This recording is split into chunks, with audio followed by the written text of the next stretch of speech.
Bismillahirrahmanirrahim. Assalamualaikum warahmatullahi wabarakatuh. Bertemu lagi dengan pembelajaran fisika hari ini. Masih bersama Ibu Hani yang akan selalu semangat menemani kalian dalam pembelajaran jarak jauh tahun ini.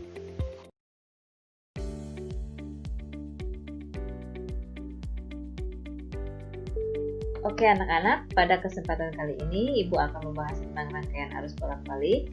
Masih bersama Ibu Hani dan selamat menyimak. Indikator pembelajaran yang harus kalian miliki setelah menyimak penjelasan dari Ibu pada hari ini adalah yang pertama, kalian mampu menentukan nilai arus dan tegangan efektif dari rangkaian arus bolak-balik. Yang kedua, mampu mengidentifikasi variabel-variabel pada persamaan tegangan dalam arus bolak-balik. Yang ketiga, mampu menentukan nilai reaktasi kapasitif dan reaktasi induktif dari sebuah rangkaian seri RLC. Yang keempat, mampu menentukan impedansi dari sebuah rangkaian seri RLC. Yang kelima, mampu menentukan nilai arus efektif dan arus maksimum dari sebuah rangkaian seri RLC. Dan yang terakhir adalah kalian mampu menganalisis rangkaian arus bolak-balik pada rangkaian seri RLC. Konsep pertama yang harus kalian pahami dari rangkaian listrik arus bolak-balik ini adalah pengertian dari arus bolak-balik itu sendiri, atau sering disebut dengan alternating current atau AC, di mana arus listrik bolak-balik itu adalah arus listrik yang mengalir dalam dua arah dan nilainya selalu berubah-ubah sesuai dengan fungsi waktu. Arus bolak-balik ini sumber arusnya itu antara lain adalah generator AC, pembangkit listrik tenaga uap, pembangkit listrik tenaga gas, pembangkit listrik tenaga air, dan pembangkit listrik tenaga nuklir.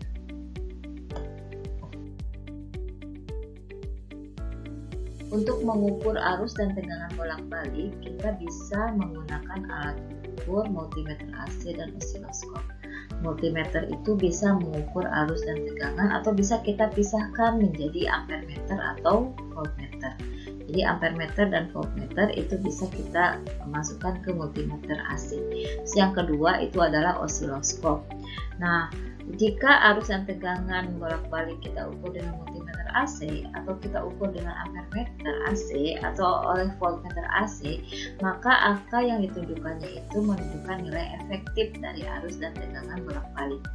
Nah, kalau diukur sama osiloskop, maka nilai yang tertera pada osiloskop itu adalah nilai maksimum dari arus dan tegangan bolak-balik. Jadi untuk arus dan tegangan bolak-balik itu ada dua istilah untuk nilai arus dan tegangannya, yaitu nilai efektif dan nilai maksimum.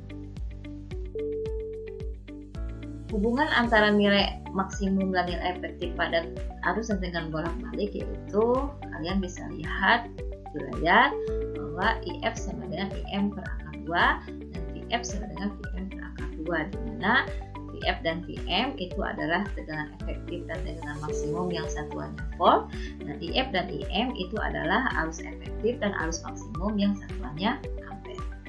Nah, untuk persamaan arus dan tegangan bolak-balik, dikarenakan arus dan tegangan bolak-balik itu nilainya berubah terhadap waktu, maka untuk tegangan listrik dan arus bolak-balik itu bisa direpresentasikan dengan formula persamaan sinusoida.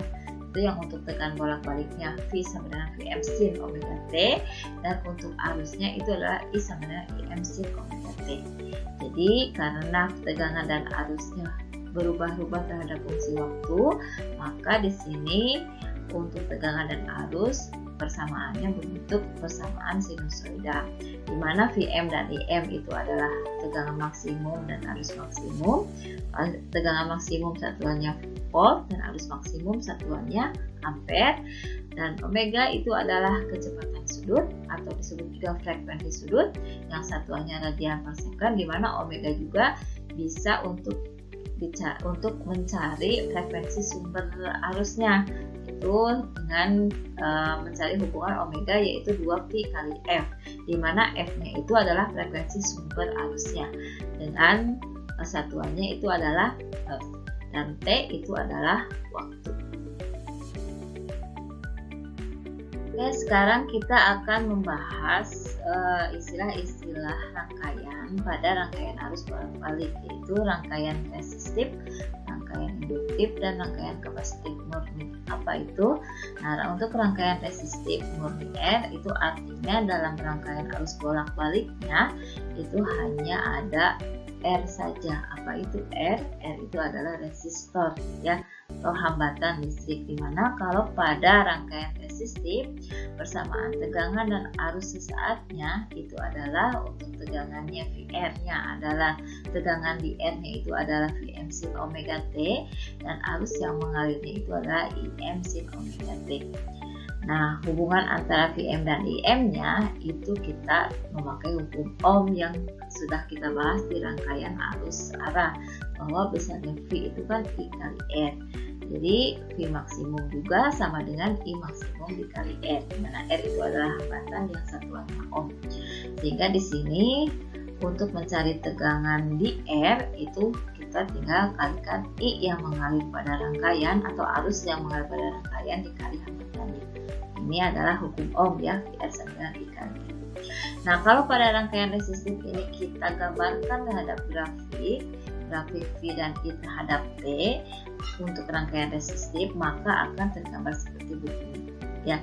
Untuk yang warna kuning itu adalah untuk grafik arus, dan gambar yang warna biru atau grafik yang warna biru itu adalah grafik tegangan.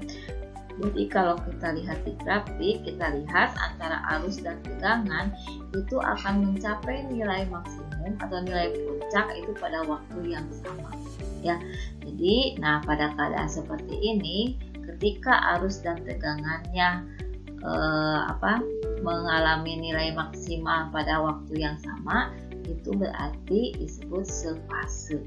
Dan keadaan sefase ini bisa digambarkan pada sebuah diagram yang namanya diagram Pasor.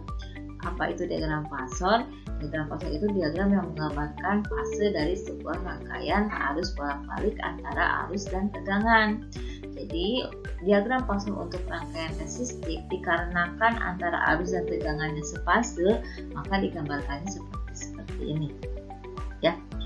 Jadi antara arus dan tegangannya satu fase. Ini artinya untuk rangkaian resistif.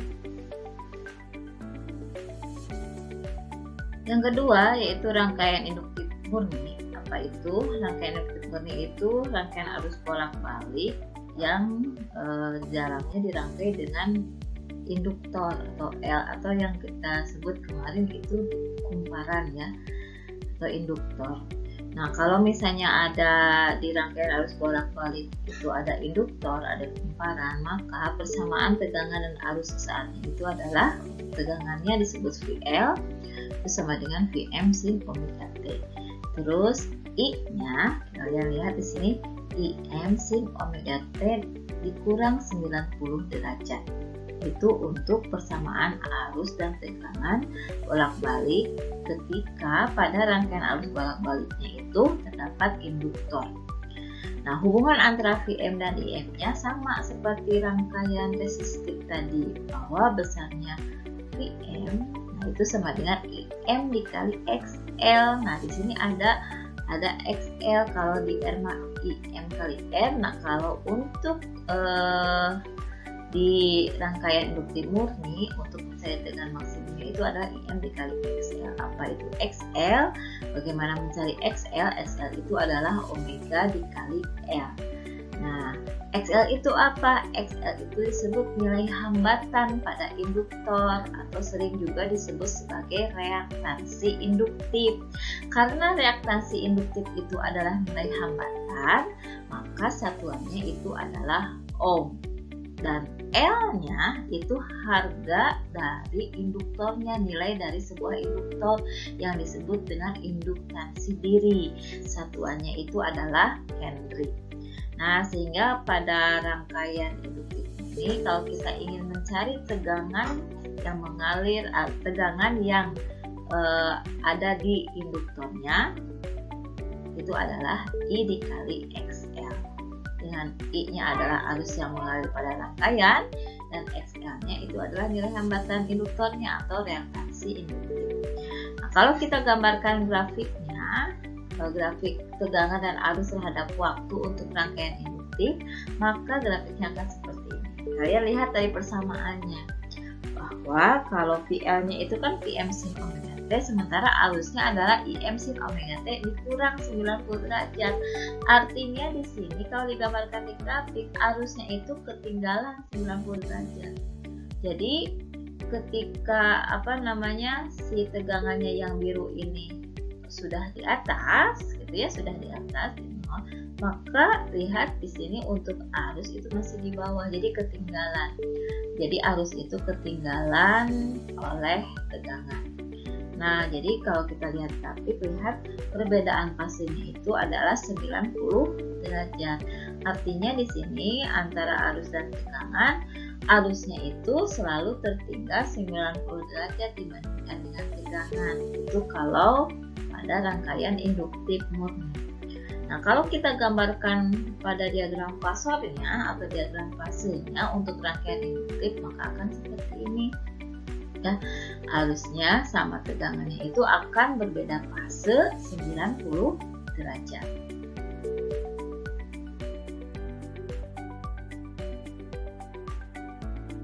Untuk yang terakhir yaitu rangkaian kapasitif murni. Apa itu rangkaian kapasitif murni? Kalian bisa lihat di gambar. Jika pada sebuah rangkaian arus bolak-balik terpasang sebuah kapasitor atau lebih, boleh ya, ada kapasitor dan kapasitor saja, tidak ada yang lain, maka itu disebut sebagai rangkaian kapasitif murni. Nah, untuk persamaan tegangan dan arus sesaatnya itu adalah, kalian bisa lihat di sini Vc. Vc itu tegangan pada kapasitor itu sama dengan Vm sin omega T, dan I-nya itu adalah Im sin omega T plus 90 derajat. Ya, dimana hubungan antara Vm dan Im-nya sama. Nah, kita lihat di sini kalau pada rangkaian kapasitif, maka besarnya Vm-nya itu adalah Im dikali Xc. Apa itu Xc? Bagaimana mencarinya? Nah, Xc itu adalah 1 per omega C. Apa itu C? Apa itu Xc? Nah, Xc itu adalah nilai hambatan kapasitor atau yang disebut dengan reaktansi kapasitif. Satuannya itu ohm karena memang nilai hambatan. Jadi nilai hambatan kapasitor atau sering disebut juga reaktansi kapasitif itu satuannya ohm. Dan C-nya, nah ini juga sudah kalian pelajari waktu membahas listrik statis. C itu adalah kapasitas dari sebuah kapasitor yang satuannya farad. Dan pada pada rangkaian kapasitif murni, jika kita ingin mencari tegangan pada kapasitornya, maka kita tinggal kalikan I dikali hambatannya, yaitu I dikali Xc atau I dikali reaktansi kapasitifnya. Nah, kalau kita gambarkan pada sebuah grafik V dan I terhadap waktu, nah, kalau kalian lihat dari persamaannya, kalau I itu ada plus 90 derajatnya ya, maka akan tergambarnya seperti begini. Kalian bisa lihat di sini yang kuning itu untuk arus, grafik yang kuning itu untuk arus, dan yang biru itu untuk tegangan. Kalian bisa melihat di sini tegangan tertinggal ya, atau arusnya mendahului tegangan. Tegangan masih 0, arusnya sudah di sini. Artinya di sini arusnya mendahului tegangan. Jadi kalau kita lihat dari grafik, maka di sana akan ada perbedaan fase antara arus dan tegangan. Dan pada rangkaian kapasitif murni, perbedaan fasenya itu 90 derajat dengan arus selalu mendahului. Nah, beda dengan tadi induktif ya, kalau rangkaian induktif mah arusnya tertinggal. Nah, ini mah untuk rangkaian kapasitif murni arusnya mendahului 90 derajat dibandingkan tegangan. Jadi kalau misalnya kita gambarkan pada diagram fasornya atau diagram fasenya untuk rangkaian kapasitif, maka akan seperti ini ya. Jadi arus sama tegangan kapasitornya berbeda fase 90 derajat dan arusnya mendahului tegangan, sehingga di sini tegangannya digambarkan ke bawah. Nah, sekarang bagaimana kalau misalnya R, L, sama C-nya kita rangkaikan seri pada sebuah rangkaian arus bolak-balik. Kalau digambarkan seperti ini. Jadi antara R, L, dan C-nya dipasang seri. Nah, kalau dipasang seri seperti begini, maka di sini untuk arusnya, untuk rangkaian arus bolak-balik itu kan tegangan persamaan umum tegangan sesaatnya itu adalah V sama dengan Vm sin omega T. Begitupun juga arus yang mengalirnya itu adalah Im sin omega T. Nah, pada rangkaian seri RLC atau rangkaian seri hambatan, induktor, dan kapasitor itu akan berlaku seperti ini. Untuk tegangannya itu adalah, untuk tegangan totalnya itu adalah akar dari VR kuadrat ditambah dalam kurung ya VL min VC dikuadratkan. Nah, itu untuk mencari rangkaian tegangan total pada rangkaian RLC. Terus pada rangkaian RLC juga ada istilah yang disebut dengan impedansi yang diberi simbol Z. Z itu atau impedansi rangkaian itu merupakan nilai hambatan total. Tadi kan sudah dibahas bahwa R itu kan udah ada hambatan, L juga punya nilai hambatan yang disebut dengan reaktansi induktif, C juga punya nilai hambatan yang disebut sebagai reaktansi kapasitif. Dikarenakan di sini ada 3 yang dirangkaikan, rangkaian seri RLC yang masing-masing punya nilai hambatannya. Kalau kita totalkan nilai hambatannya maka disebut dengan impedansi. Jadi impedansi itu adalah hambatan total dari rangkaian RLC, nilai hambatan total dari rangkaian RLC, di mana besarnya Z bisa dicari seperti ini, akar dari R kuadrat plus XL min XC dikuadratkan. Lihat ya, dalam kurungnya XL min XC terus dikuadratkan. Kalian bisa lihat di sini Z-nya itu impedansi atau nilai hambatan total, maka satuannya ohm, dan R-nya nilai hambatan resistor, XL-nya nilai hambatan induktor, dan XC-nya nilai hambatan kapasitor. Semuanya satuannya itu adalah ohm. Nah, sehingga di sini kalau ada V, ada Z, ada V, ada hambatan, maka berlaku hukum ohm. Jadi pada rangkaian seri RLC akan berlaku I sama dengan V dibagi Z. Ya, Z-nya itu adalah impedansi. Sehingga kalau misalnya kita cari dengan arus maksimum, maka I maksimumnya itu sama dengan Vm dibagi Z. Terus tadi kalau ada nilai maksimum akan ada nilai efektif. Bagaimana nilai efektifnya? Nilai efektifnya Vf dibagi dengan Z. Nah, ini untuk hukum ohm pada rangkaian seri RLC. Dari nilai-nilai yang sudah kita bahas sebelumnya, maka akan ada beberapa kemungkinan yang terjadi pada rangkaian seri RLC. Yang pertama, jika XL-nya lebih besar daripada XC atau VL lebih besar daripada VC, XL itu berarti reaktansi induktifnya lebih besar daripada reaktansi kapasitif, atau tegangan induktifnya lebih besar daripada tegangan kapasitif, maka rangkaian bersifat induktif. Selanjutnya, bila XL lebih kecil daripada XC atau VL-nya lebih kecil daripada VC, maka rangkaian bersifat kapasitif. Itu artinya yang mendominasi itu kapasitornya. Terus bagaimana kalau sama XL-nya sama dengan XC atau VL-nya sama dengan VC? Maka itu yang akan terjadi pada rangkaian DC arus bolak-baliknya, itu akan ada istilah yang disebut dengan resonansi. Jadi resonansi itu terjadi jika pada rangkaian arus bolak-balik itu terjadi XL-nya sama dengan XC atau tegangan induktornya sama dengan tegangan kapasitor, maka akan terjadi peristiwa yang disebut dengan resonansi. Nah, karena resonansi berhubungannya dengan frekuensi, maka di sini kalau terjadi resonansi atau ketika XL-nya sama dengan XC atau VL-nya sama dengan VC, maka kita bisa mencari besarnya frekuensi resonansinya. Berapa besarnya? Untuk frekuensi resonansinya 1/2pi akar 1/LC.